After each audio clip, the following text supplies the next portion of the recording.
श्री भक्तमाल में नवधा भक्ति के आचार्य श्रवण, परीक्षित, सुमति, व्यास, सावक, संकीर्तन, सुठी सिमरन प्रहलाद पृथु पूजा कमला चरणन मन, बंदन सुफलक सुवन दास्य दीपति कपीश्वर, सख्य तवे पारतथ समर्पण आत्म बलिधर, उपजीवी इन नाम के एते त्राता अगति के पद पराग कर ना करो नेता नवदा भक्ति की।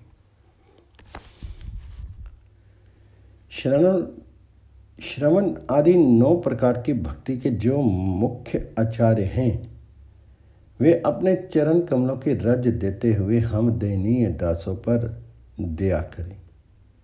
बुद्धिमान परीक्षित जी श्रवण भक्ति के तथा व्यास पुत्र सुखदेव जी कीर्तन भक्ति के आचार्य हैं। सुंदर रूप के स्मरण करने वालों में प्रहलाद जी, अष्टायाम भगवत उच्चारण सेवन में मन देने वालों में लक्ष्मी जी और विधि समेत पूजन भक्ति में पृथु जी प्रधान हैं। वंदन भक्ति में सफल्क पुत्र अक्रूर जी और दास्य भक्ति को प्रकाशित करने वालों में श्री हनुमान जी सर्वश्रेष्ठ हैं। साख्य रस के उपासकों में अर्जुन और सर्व समेत आत्मसमर्पण करने वालों में राजा बलि अग्रगण्य हैं। मैं नवदा भक्ति के इन आचार्यों के नाम के आश्रित हूँ, अर्थात इनका नाम लेकर के जीव का चलाता हूँ, जीवन धारण करता हूँ। ये जीवों को नरक गमन आदि दुर्गतियों से बचाते हैं। इन श्रेष्ठ भक्तों की कृपा से ही नवदा भक्ति का आचरण संभव है। परम भागवत श्री प्रहलाद जी भक्ति के 9 प्रकारों नवदा भक्ति का निरूपण करते हुए श्रीमद् भागवत में कहते हैं, भगवान विष्णु की भक्ति के 9 भेद हैं। भगवान जी के गुण, लीला, नाम आदि का श्रवण, उन्हीं का कीर्तन, उनके रूप, नाम आदि का स्मरण, उनके चरणों की सेवा, पूजा अर्चा, वंदन, दास्य, सख्य और आत्मनिवेदन। नवदा भक्ति के आचार्यों का वर्णन निम्न श्लोक में इस प्रकार किया गया है।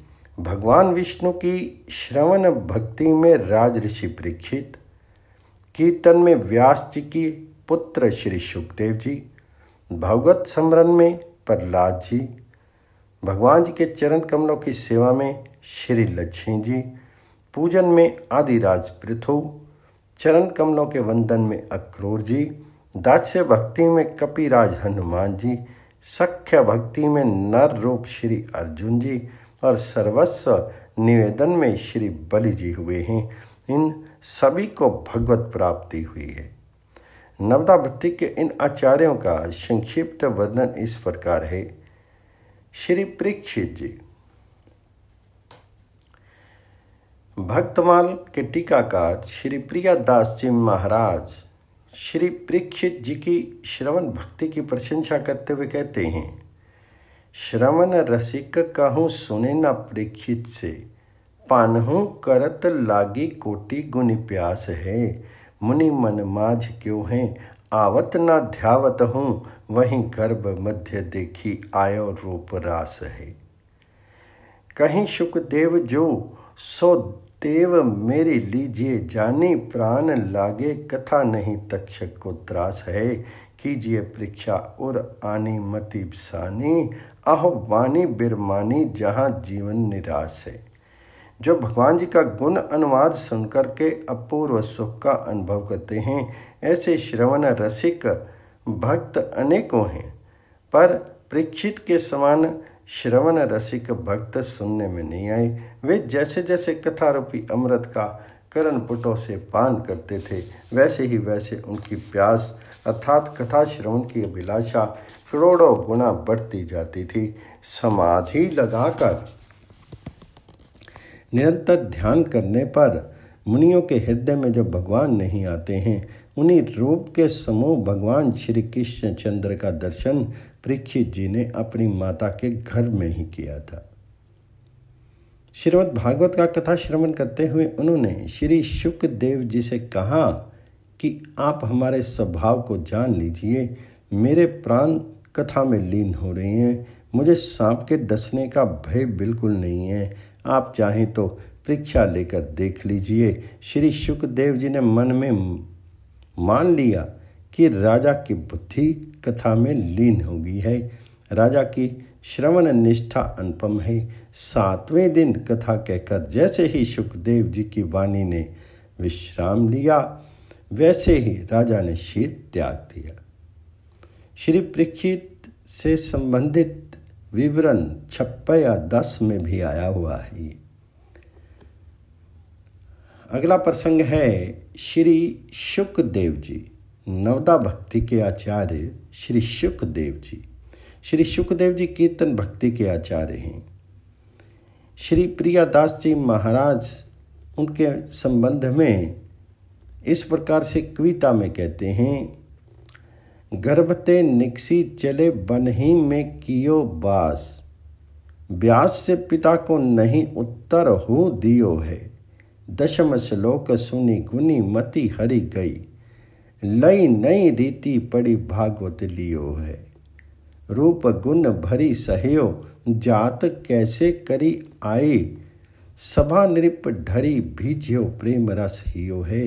पूछे भगत भूप ठोर ठोर परे भोर जाए, गाए उठे जबे मानो रंग झार कियो है। परमहंस श्री शुकदेव जी माता के गर्भ से जन्म लेते ही वन को चल दिए और वहीं रह कर के भजन करने लगे।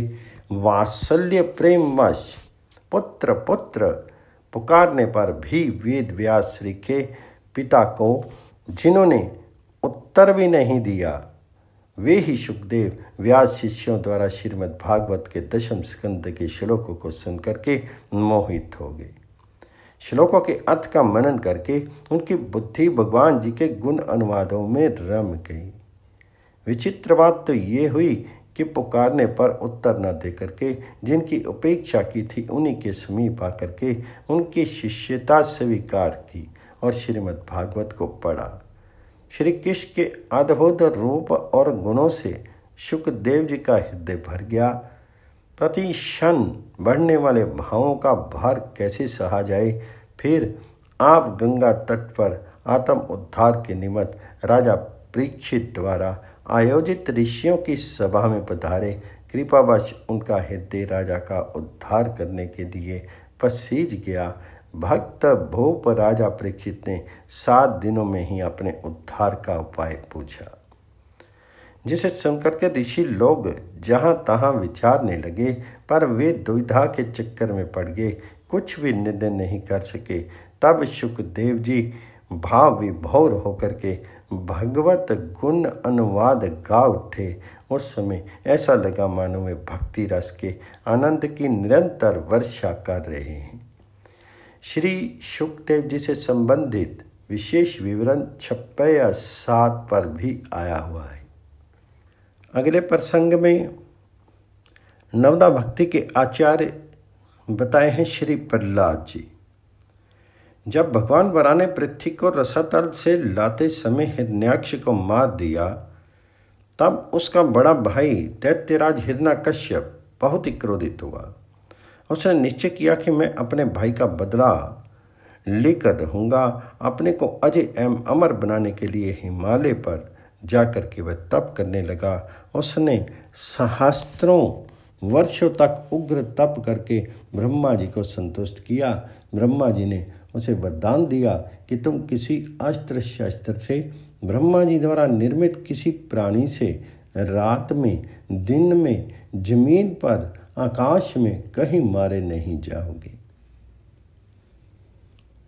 जब हिरण्याकश्यप तपस्या करने चला गया था, तभी देवताओं ने दैत्यों की राजधानी पर आक्रमण किया।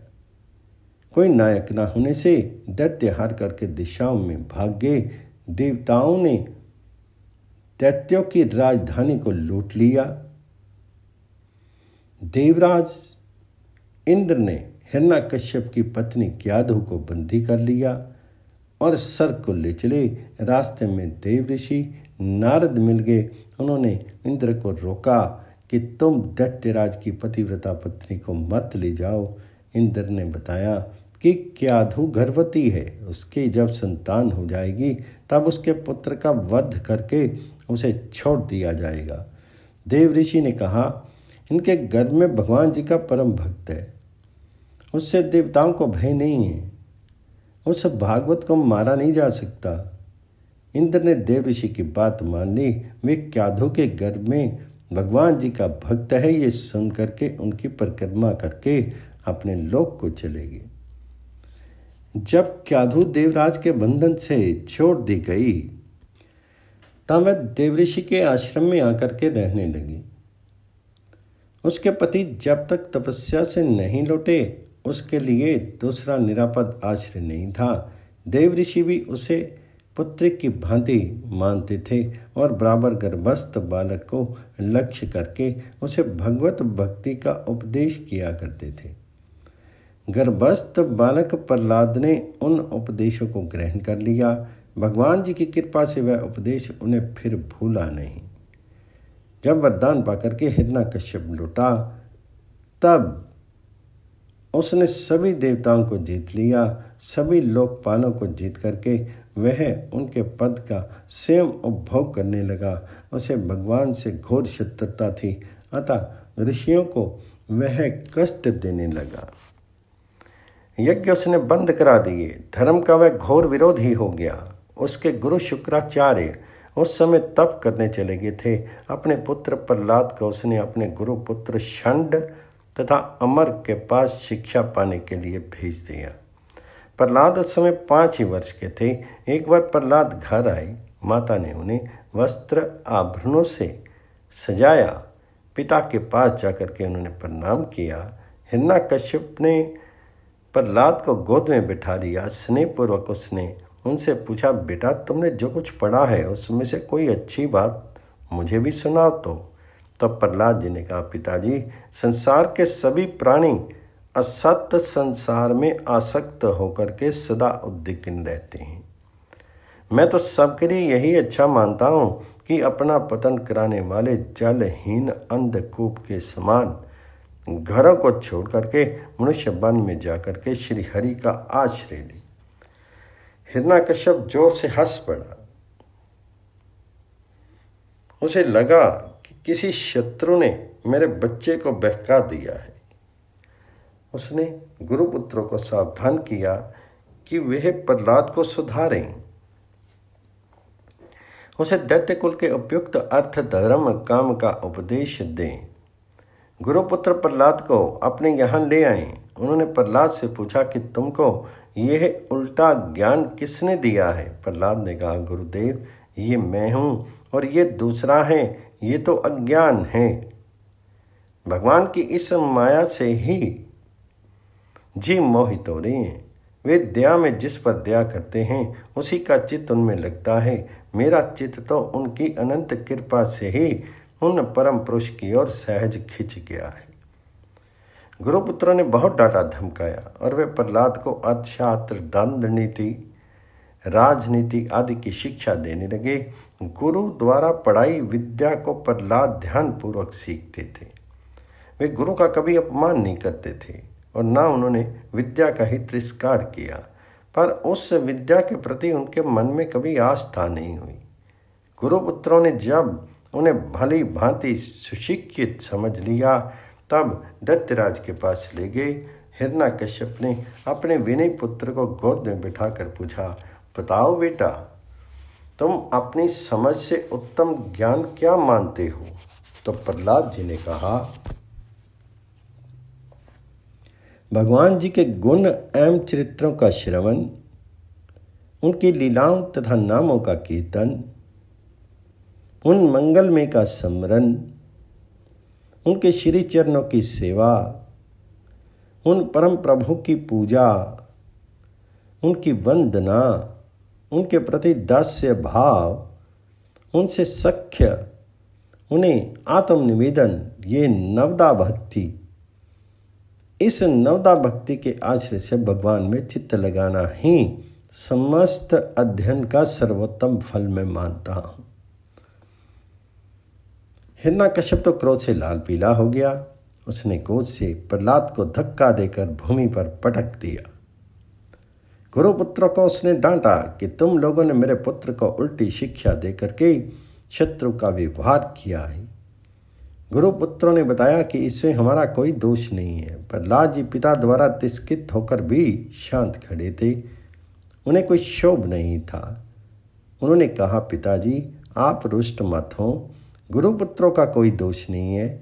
जो लोग विषय आसक्त हैं, घर के परिवार के मुंह में जिनकी बुद्धि बंधी है, वे तो उगले हुए को खाने के समान नरक में ले जाने वाले विषयों को जो बार बार भोगे गए हैं, सेवन करने में लगे हैं। उनकी बुद्धि अपने आप या दूसरे की प्रेरणा से भी भगवान में नहीं लगती।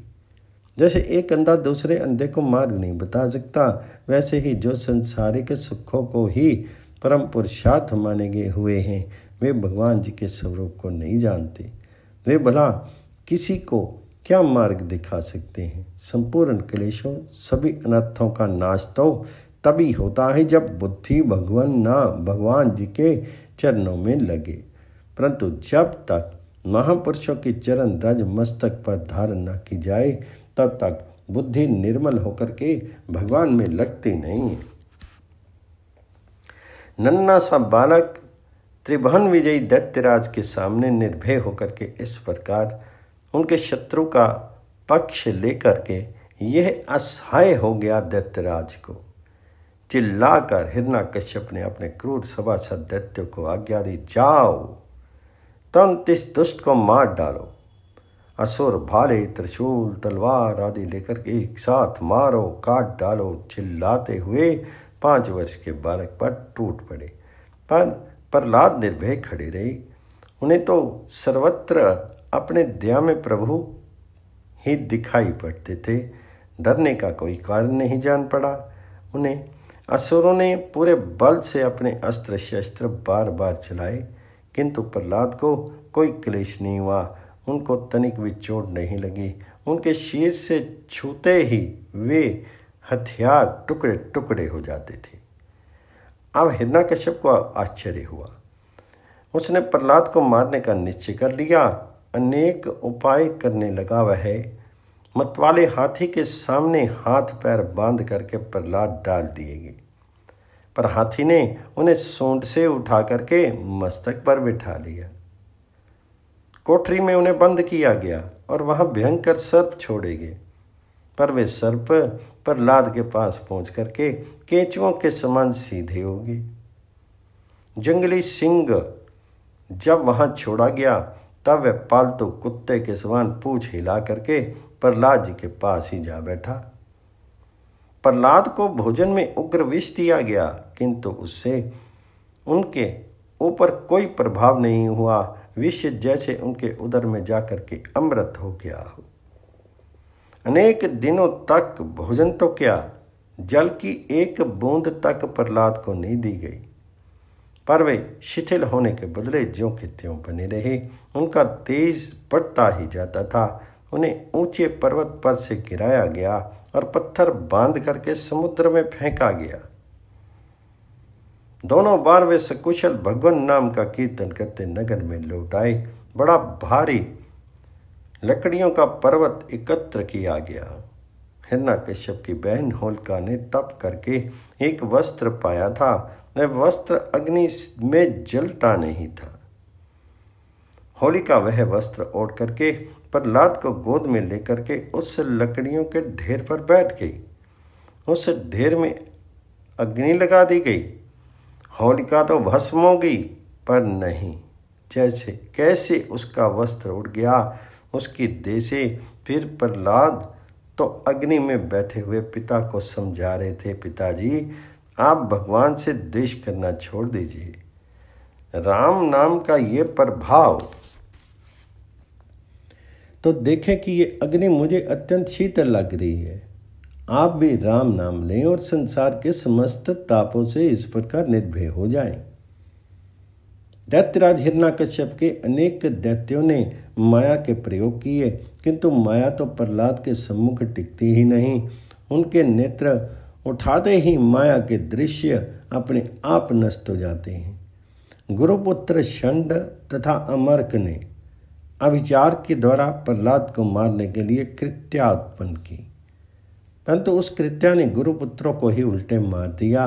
प्रहलाद ने भगवान जी की प्रार्थना करके गुरुपुत्रों को फिर से जीवित किया। यों मारने की चेष्टा करने वालों को उनके मरने पर झिला दिया, धन्य है। इस प्रकार दैत्यराज ने अनेकों उपाय कर लिए, प्रहलाद को मारने के पर कोई सफल नहीं हुआ। जिसका चित्त भगवान जी में लगा है, जो सर्वत्र अपने दया में प्रभु को प्रत्यक्ष देखता है, भला उसकी तनिक से भी हानि वे सर्वसम्मत प्रभु कैसे होने दे सकते हैं। अब दैत्यराज को भय लगा। वे सोचने लगे कि कहीं यह नन्हा सा बालक मेरे मृत्यु का कारण ना हो जाए। गुरुपुत्रों को कहने से प्रहलाद को उन्होंने फिर गुरुगृह भेज दिया। शिक्षा तथा संग के प्रभाव से बालक सुधर जाए, ये उनकी इच्छा थी। गुरुगृह में प्रहलाद जी अपने गुरुओं की पढ़ाई विद्या पढ़ते तो थे, पर उनका चित्त उसमें लगता नहीं था। जब दोनों गुरु आश्रम के काम में लग जाते, तब प्रहलाद अपने सहपाठी बालकों को बुला लेते।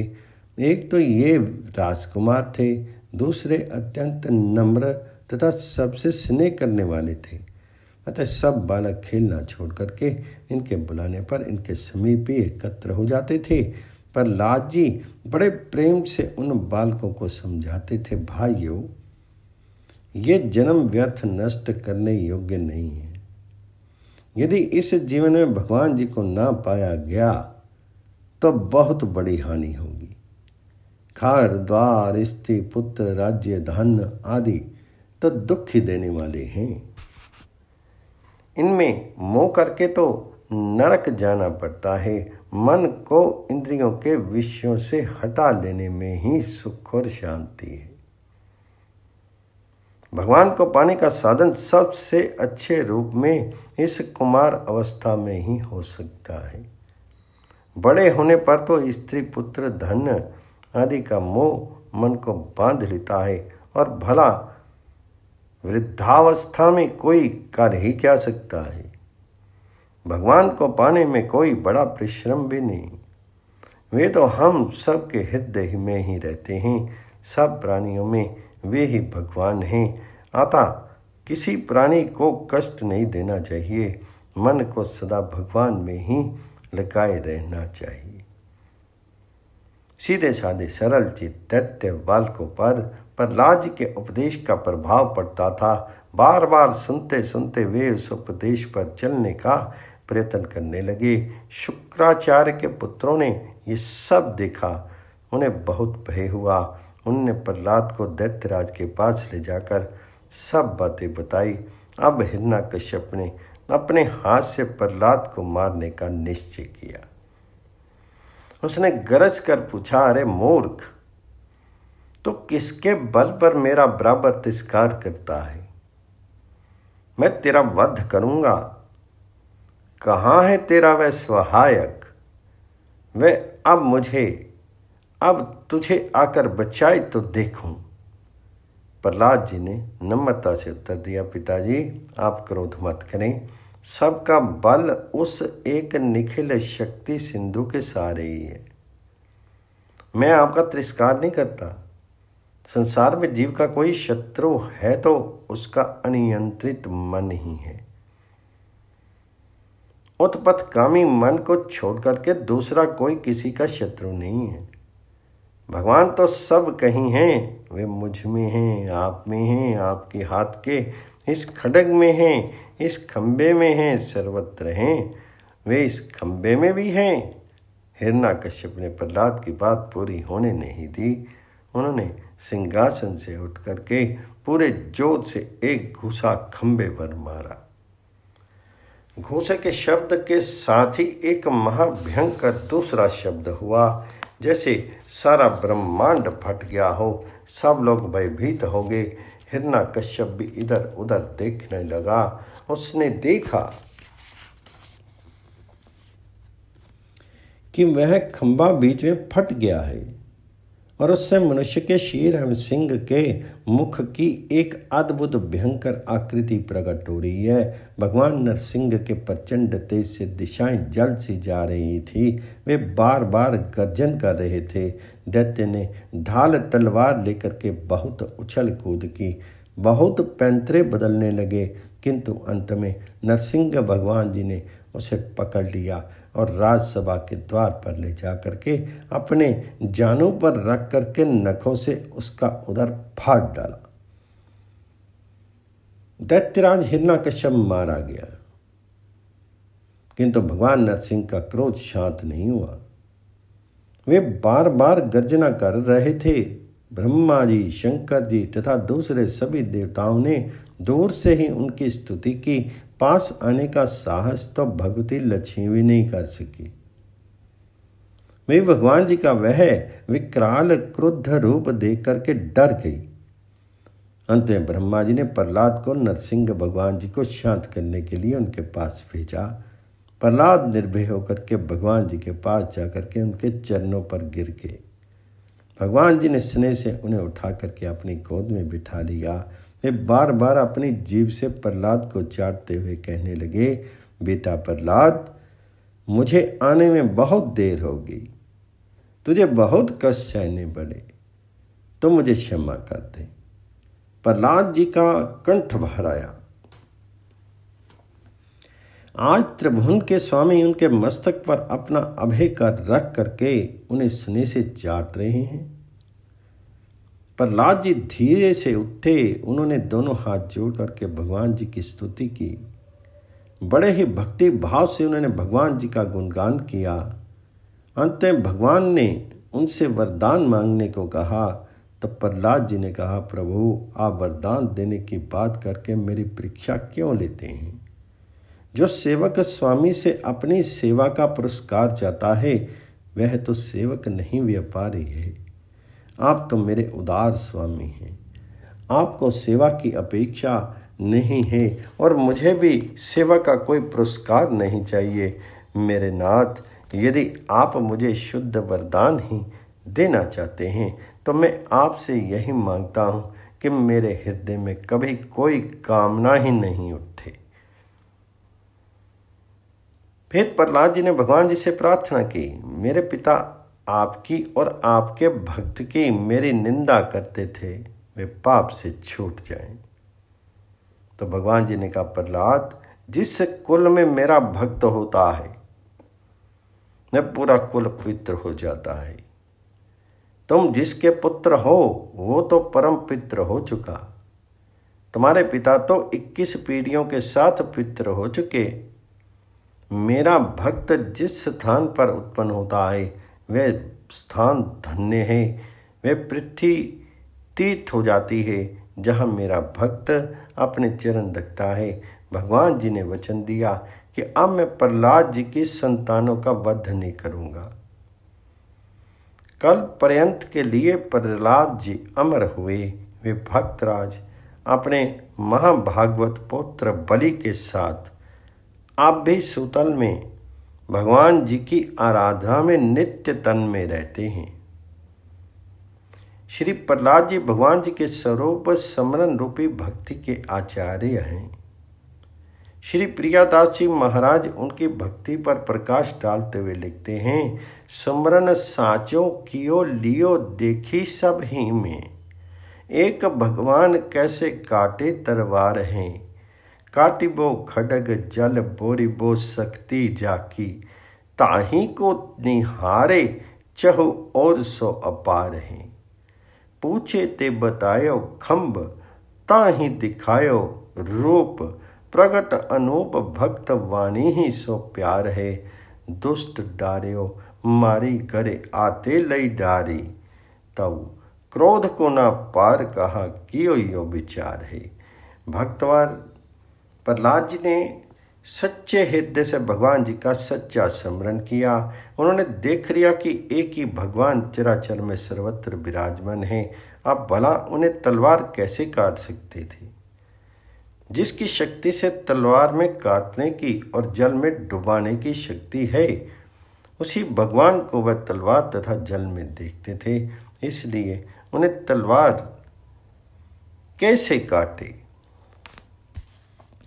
और जल कैसे डुबोए? वे अपने तथा संसार में चारों ओर अपार अनंत भगवंत को ही देखते थे। जब हिरण्यकश्यप ने पूछा, तेरा रक्षक कहाँ है?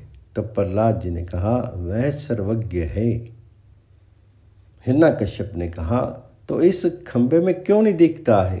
तब प्रहलाद जी ने कहा, मुझे तो इस खंबे में भी दिखाई पड़ता है। ये सुनकर के उसने क्रोधवश खंबे में बड़े जोर से घूसा मारा। तब खंबे से प्रकट होकर के भगवान जी ने अपने अनुरूप रूप दिखाया। क्योंकि भगवान की तो भक्त वाणी से ही प्यार है। फिर भगवान ने हिरण्यकश्यप को मार डाला।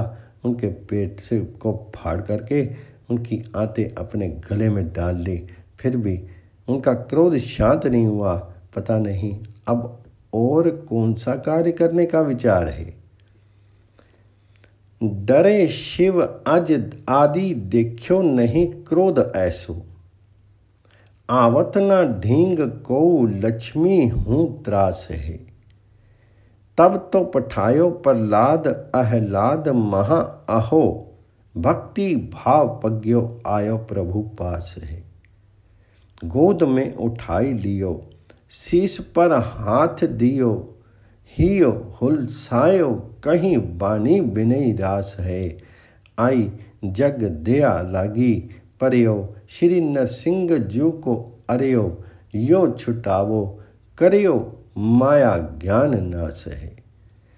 नरसिंह भगवान जी के अति भयंकर रूप को देख करके ब्रह्मा जी आदि सभी देवगण भयभीत हो गए।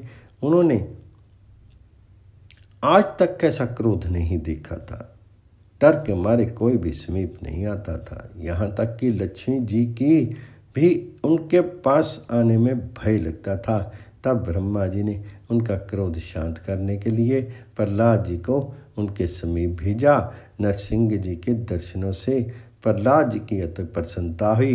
वे भक्ति भाव में निमग्न श्री नरसिंह जी के पास पहुँचे। भगवान ने प्रहलाद को गोद में उठा लिया और उनके सिर पर हाथ फेरा।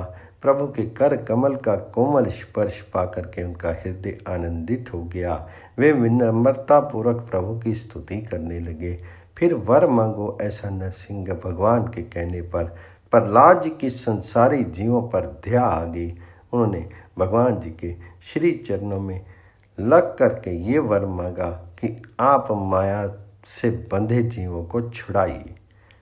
माया ने ही लोगों के ज्ञान का नाश कर दिया है। इस वर को पाने के लिए प्रहलाद जी ने मचल करके हठ किया। भक्त प्रहलाद जी के विषय में विवरण 56 में नरसिंह अवतार के प्रकरण में भी आया है।